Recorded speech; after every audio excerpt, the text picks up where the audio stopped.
Hello students, আমি Moumita ma'am. আশা করি তোমরা সকলেই খুব ভালো আছো। Welcome back to our channel.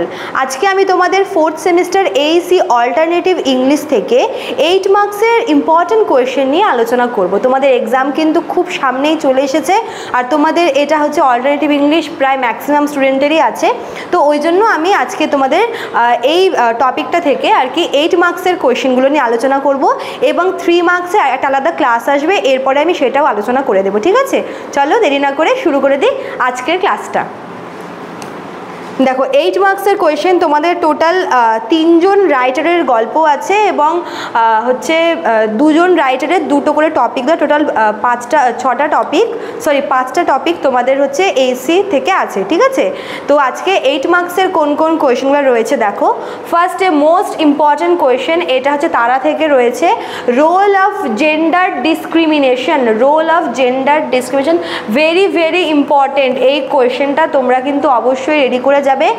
তারা থেকে এটা ভীষণ ইম্পর্টেন্ট কোয়েশ্চেন 8 মার্কসের জন্য। কোয়েশ্চেন নাম্বার 2, রোল অফ চন্দন, এটাও ভীষণ ইম্পর্টেন্ট। কোয়েশ্চেন নাম্বার 3, ভীষণ ইম্পর্টেন্ট, রোল অফ তারা। Question number 4, title. 3 আর 4 মোটামুটি এক টাইপের, বললে তোমরা যে কোনো একটা পড়লেই হয়ে যাবে। 5 নম্বরটা হচ্ছে how the major wins the trust of the villagers. এটা হচ্ছে দ্য জঙ্গল মেজর থেকে, how the major wins the trust of the villagers. 6 নম্বরে আছে sketch the character of the major. এটা ভীষণ ইম্পর্টেন্ট কোয়েশ্চেন, অবশ্যই দেখে যাবে তোমরা। Question number 7, discuss the theme of conflict. এটা হচ্ছে জঙ্গল মেজর থেকে রয়েছে, discuss the theme of conflict. Question number 8, how does the major's death impact the tribal community? ঠিক আছে, এটাও কিন্তু জঙ্গল মেজর থেকে রয়েছে, যে মেজর যখন মারা যায় এই মানে তার মৃত্যুটা ট্রাইবাল কমিউনিটির ওপরে কি ইম্প্যাক্ট ফেলেছিল। নেক্সট আমরা দেখব দ্য লাস্ট সং থেকে, impact of violence on women in the last song. Last song বলে যে পোয়েমটা আছে, সেখানে ওমেনদের ওপরে, মহিলাদের ওপরে যেভাবে অত্যাচার করা হচ্ছিল, ভায়োলেন্স হচ্ছিল, তার ইম্প্যাক্টটা কী। কোয়েশ্চেন নাম্বার 10, এই লাস্ট সং থেকেই সিগনিফিকেন্স অফ মিউজিক। ঠিক আছে, এই 10টা কোয়েশ্চেন এখান থেকে রইল। নেক্সট 11 নম্বর কোয়েশ্চেনটাও হচ্ছে লাস্ট সং থেকে রয়েছে, দেখো কি, রিলেশনশিপ বিটুইন অ্যাপেনিও and her mother. Question number 12, caste and gender struggle in aggression. এবার হচ্ছে অ্যাগ্রেশন থেকে, দেখো কি আছে, caste and gender struggle in aggression.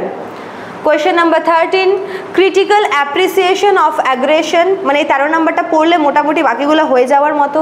14 নম্বরটা রেজিস্ট্যান্স আগেনস্ট অপারেশন। ঠিক আছে, শোষণের বিরুদ্ধে যে প্রতিবাদ বা প্রতিরোধের চেষ্টা করা হয়েছিল সেটা।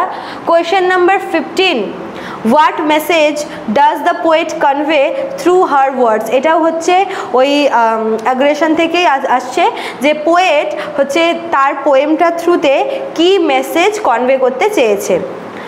কোয়েশ্চেন নাম্বার 16, লাস্ট টপিক থেকে, apologies for living on. Role of feminism ভীষণ ইম্পর্টেন্ট। ঠিক আছে, রোল অফ ফেমিনিজম ভীষণ important. Question number 17, discuss the main theme in apologies for living on. এটা মোটামুটি ক্রিটিক্যাল অ্যাপ্রিসিয়েশনটা পড়লেই কিন্তু মেইন থিমস হয়ে যাচ্ছে, আমি ক্রিটিক্যাল অ্যাপ্রিসিয়েশনটাও রেখেছি।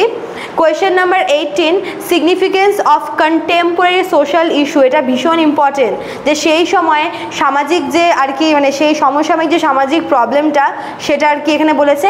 19 নাম্বারটা, critical appreciation of apologies for living on. Critical অ্যাপ্রিসিয়েশনটা বললে মোটামুটি মেন থিমসটা হয়ে যাচ্ছে বা সেন্ট্রাল আইডিয়া হয়ে যাচ্ছে। ঠিক আছে, তো এই 19টা কোয়েশ্চেন তোমাদের কিন্তু আমি 8 মার্কসের জন্য রেখেছি, তোমরা একবার দেখে নাও। এখানে 10খানা আছে এবং এখানে হচ্ছে 9টা কোয়েশ্চেন আছে। এই গেল তোমাদের এইসি অল্টারনেটিভ ইংলিশ থেকে 8 মার্কসের কোয়েশ্চেন। ঠিক আছে, তো আজকের ক্লাসটা এইটুকুই থাকলো। যারা আমাদের কাছে অনলাইনে নোটস নিতে চাও সেমিস্টারের জন্য, এই সেমিস্টারের জন্য, তারা এখানে দেওয়া নাম্বার দুটোর মধ্যে কোনো একটা নাম্বারে আমাদের সঙ্গে যোগাযোগ করে নিতে পারো। চলো, আজকে এতটুকুই থাকলো, দেখা হচ্ছে নেক্সট ক্লাসে। Thank you.